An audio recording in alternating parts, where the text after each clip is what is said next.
check out my brand new Flotsam Session t-shirt that I just got for myself. By the way, if you have an instrument at home and you would like to learn how to play it, or even just pop down to sing, search Flotsam Sessions, and there's got to be a link somewhere on how to join.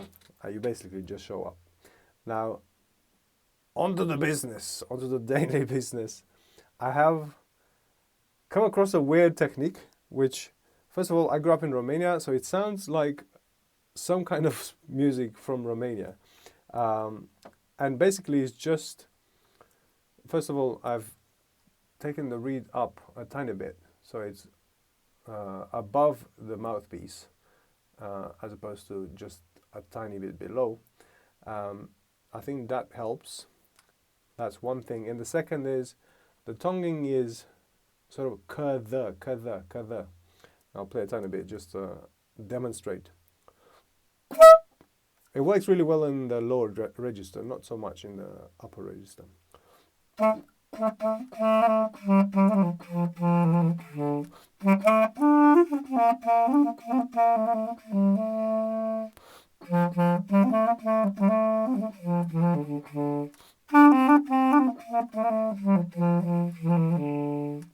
Obviously, the fingering also seems to have an impact on that, right? Because it's double, or whatever you call it, just multiple.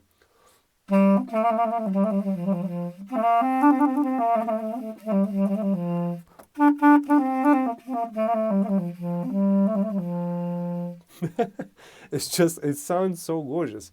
And again, I just looked up Doina on YouTube. Like, I know it's a sort of type of song. It's kind of sad. So this sounds a little bit sad, but I don't know if it's that.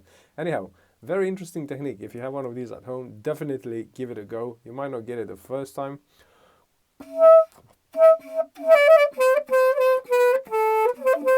It works in the upper register as well, it looks, but probably it doesn't sound as mellow as in the lower, right?